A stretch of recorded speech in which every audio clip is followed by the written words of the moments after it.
¿qué es lo que Jesús hizo por nosotros cuando estuvo en la tierra y qué es lo que está haciendo hoy en el cielo? El autor de la epístola presenta a Jesús haciendo. Quiero que notes bien este verbo, haciendo. Jesús haciendo. Es Jesús el que hace. Aunque a lo largo de la historia muchas veces encontramos al ser humano preguntándose, ¿qué debo hacer para ser salvo? No es el hombre que tiene que hacer.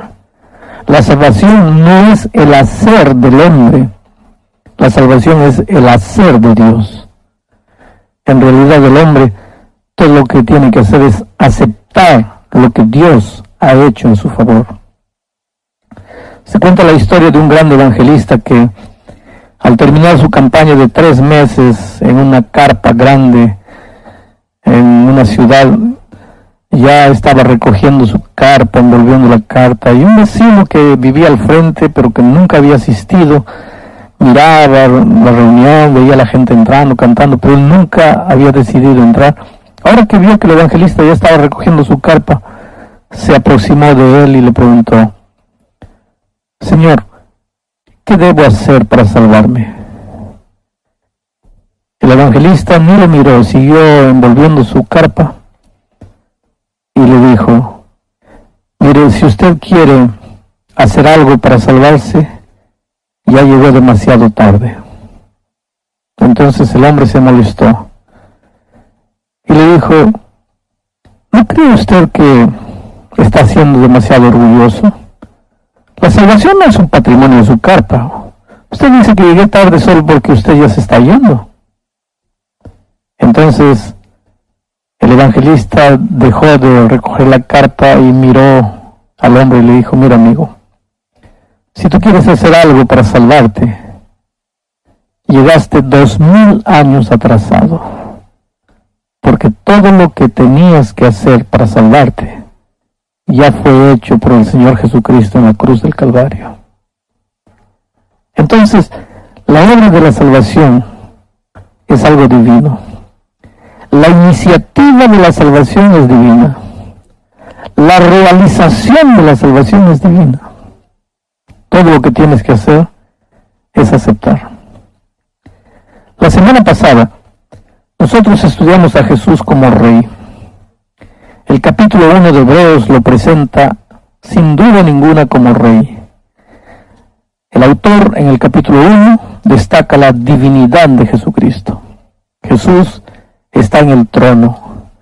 Él tiene un cetro de equidad y de justicia. Jesús es el Creador.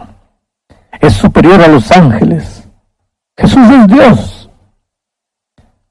Sin embargo, la lección de esta semana nos lleva al capítulo 2 de la epístola a los Hebreos, donde Jesús, para salvar al hombre, se hace hermano del hombre, se hace humano y se coloca debajo de los ángeles, en una posición inferior a los ángeles.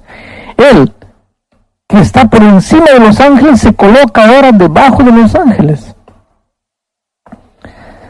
Este asunto de los ángeles es interesante, porque el espíritu de profecía afirma que cuando Cristo manifestó a los ángeles que Él vendría a esta tierra a morir para salvar al hombre, los ángeles se ofrecieron para venir y morir en lugar de Cristo. Y Cristo les dijo que no. Ellos eran criaturas. Ellos no tendrían vida propia. Ellos no podrían morir por el hombre. Solo un ser divino que tenía vida en sí podría morir por el hombre. Y por eso Jesús vino. Cuando vino a esta tierra hubo luto en los cielos. Los ángeles miraban a Jesús, a su rey, a su soberano, hecho hombre, sin tener dónde nacer, rechazado, despreciado, cargado hacia Egipto pequeñito, en un burrito, durmiendo a la intemperie. Después lo vio tentado en el desierto, enflaquecido físicamente. Los ángeles vieron a Jesús siendo rechazado, siendo humillado. Jesús vivió en esta tierra, vivió solo, no tuvo casa. Como ser humano tenía miedo de la muerte, tanto miedo de la muerte que esa noche en el Getsemaní, Jesucristo se arrodilló y oró delante de su Padre y dijo: Padre, si puedes, pasa de mí este cálice. En otras palabras, estaba diciendo: Señor, tengo miedo de morir, pero yo sé que mañana voy a morir. Pero aunque tenía miedo de morir, su amor por ti era mucho más grande. Tal vez eso nunca entiendes, cómo Dios te ama. Porque cuando pensamos en el amor de Dios, inmediatamente pensamos en nuestra vida. La tendencia humana es pensar: si soy bueno, Dios me ama; si soy malo, no me ama. Y cada vez que tú vayas para dentro de ti, solamente vas a ver un pozo de remordimiento, un pozo de rencor, un pozo de odio, un pozo de pasiones pecaminosas. Y ahí te preguntas: ¿cómo Dios puede amarme? Pero Dios te ama. El Señor Jesucristo te ama. Si no te amase, Él no hubiera muerto por ti. Aunque Él tenía miedo de la muerte, porque había tomado la forma humana, el cuerpo humano, y como ser humano tenía instinto de conservación y no quería morir, te amaba y murió por ti en la cruz del Calvario. Ahora hay mucha gente que no entiende lo que quiere decir que Jesús murió por nosotros en la cruz del Calvario. Es fácil decir: oh, Jesús murió por mí en la cruz del Calvario, pero la muerte de cruz era la muerte más terrible que los hombres habían inventado ese tiempo. En los tiempos de Cristo, la muerte de cruz era para los peores delincuentes, aquellos que habían abusado de la sociedad, los violadores, aquellos asesinos crueles, implacables, que habían hecho cosas con saña, con alevosía. Hoy día muchas veces cuando tú ves un crimen de ese tipo, te quedas con una rabia en el corazón y dices: pero este miserable no tiene derecho de vivir. Bueno, en ese tiempo la sociedad inventó la muerte por crucifixión para ese tipo de gente, porque era la muerte por crucifixión era una muerte también estudiada para hacer sufrir a los hombres malos. Porque nadie moría porque le clavaban las manos y los pies; esos no son puntos vitales. El clavo no le entraba al corazón. Entonces, cuando levantaban al delincuente en la cruz, se quedaba vivo. Y dependiendo de la resistencia del delincuente, podía quedarse ahí 1 día, 2 días, 3 días vivo. Ahora mira, de día el sol le quemaba. La sangre que chorreaba traía las moscas lo incomodaban. El sol lo quemaba terriblemente. De noche venía el frío como un chicotazo, le daba. Al día siguiente el sol, en la noche siguiente el frío. No podía comer. Iba perdiendo las fuerzas. La ley permitía que solo le colocasen un poco de vinagre en la boca. Esa era la muerte de cruz.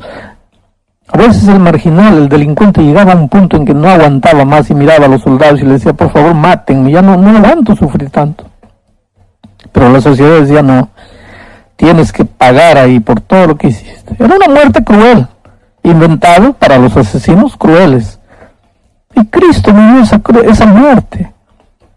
Eso es lo que debemos entender, como un rey, creador del cielo y de la tierra, adorado por millones y millones de ángeles, acepta hacerse hombre, plenamente hombre, indefenso, débil, cargando 4,000 años de debilidad humana, y viene a esta tierra para morir por el hombre.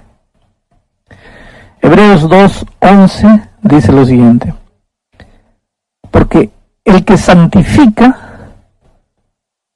y los que son santificados, de uno son todos, por lo cual no se avergüenza de llamarlos hermanos.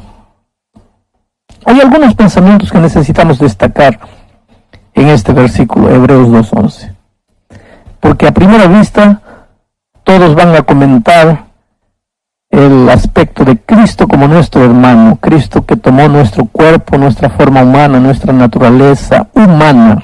Vuelvo a repetir, nunca digas nuestra naturaleza pecaminosa, porque Jesús no tuvo en su cuerpo tendencias al pecado, inclinación al pecado como la tenemos tú y yo, pero Él aceptó nuestra naturaleza humana, una naturaleza física, debilitada, Él tenía hambre, tenía sed.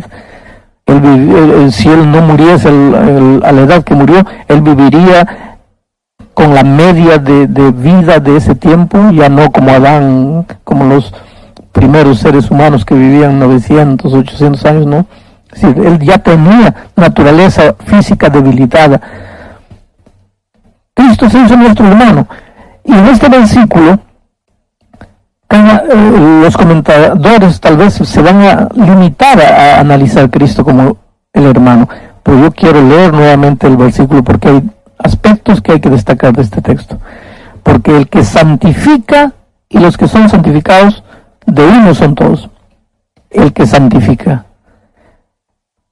Aquí entra el tema de santificación de una manera interesante. Porque muchos piensan así: Dios me justifica, pero en la santificación yo tengo que participar, yo tengo que esforzarme para cumplir, para guardar, para crecer en la vida de santificación. Algunos tienen horror a pensar en la idea de que la obra de justificación es divina, la obra de santificación es divina y la obra de glorificación es divina. Algunos piensan que en el proceso de la santificación la participación humana es indispensable. Pero el texto de Hebreos 2:11 es contundente al decir que Él, Jesucristo, es el que santifica. No eres tú. Tú tienes que recibir la santificación de Él. La obra de la salvación es Jesucristo que la hace. La obra de la salvación comprende tres cosas: la justificación, que es el perdón de tu vida pasada; la santificación, que es la victoria sobre el pecado en tu vida presente; y la glorificación, que es la extirpación completa y futura de la naturaleza pecaminosa. Eso solo cuando Cristo vuelva a esta tierra. Ahora, estas tres fases el hombre solo tiene que aceptar. Tú no puedes hacer nada para que Dios te perdone. Él te justifica. No puedes hacer nada para vencer el pecado. Él es el que te santifica, y no puedes hacer nada para librarte de la presencia del pecado. Él es el que te glorifica. Tú tienes que aceptar la santificación. Pero ¿cómo aceptas la santificación? No es quedarte sentado mirando la televisión con la mano extendida al cielo esperando la santificación. No es así. Tú aceptas la santificación cuando todos los días vas a Jesús y te arrodillas y abres la Biblia y pides que Él te ayude, que Él haga por ti lo que tú no puedes.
Hacer por ti mismo. Entonces, si tú cada día separas tiempo para pasar con Dios, tú estás aceptando la santificación. Pero no me digas que tú estás aceptando la santificación si tú sales corriendo sin pasar tiempo con Dios. Entonces tienes que aprender a darle tiempo a Dios todos los días, porque cuando tú aprendes a hacer eso, la voluntad divina se mezcla tu voluntad humana pecaminosa y tu voluntad pasa a ser una voluntad santificada, y entonces tú vences el pecado, porque es tu Rey, es Jesucristo que te santifica, que santifica tu voluntad, y con esa voluntad santificada el pecado no puede hacer nada delante de ti. Entonces el texto dice: porque el que santifica y los que son santificados de uno son todos. O sea, El resultado de la santificación no es que dejes de comer esto, que no cortas el cabello, que no usas pantalón. El verdadero y primer resultado de la santificación es que aprendas a vivir en unidad. Unidad en la iglesia, sin estar peleando con el pastor, ni con el anciano, ni con el hermano. Unidad en la familia, sin estar peleando con la esposa, con los hijos. Unidad. La mayor evidencia de que has recibido la santificación de Cristo es unidad. No es que paras de usar esto, paras de hacer aquello. Ahora, de nada vale que tú digas, estoy creciendo en la santificación si vives peleando con uno y con otro. Cristo no se avergüenza de llamarnos hermanos. Nos adopta como parte de su familia. Pasamos a ser de sangre real. Otro texto importante. Hebreos 2:17. Por lo cual debía ser en todo semejante a sus hermanos, para venir a ser misericordioso y fiel sumo sacerdote en lo que a Dios se refiere, para expiar los pecados del pueblo. Quiere decir que Jesucristo tenía que ser semejante a sus hermanos, para venir a ser misericordioso. ¿Qué quiere decir misericordia? Misericordia y gracia son dos palabras que van siempre juntas. Por su misericordia Dios no nos da lo que merecemos. Y por su gracia Dios nos da lo que no merecemos. ¿Qué es lo que merecemos nosotros por nuestro pecado? La muerte. Bueno, por su misericordia Dios no nos da la muerte. ¿Qué cosa no merecemos? La vida. Bueno, por su gracia Cristo nos da lo que no merecemos. Nos da la vida. Y aquí el texto de Hebreos 2:17 dice que nuestro sumo sacerdote, nuestro hermano mayor, el Señor Jesucristo, debía ser en todo semejante a sus hermanos para ser misericordioso. Quiere decir, el Señor Jesucristo se hizo hombre no solo para morir y salvarnos, sino para entendernos, para entender cómo nos sentimos cuando somos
para entender cómo nos sentimos cuando somos rechazados, cuando somos abandonados, cuando somos traicionados.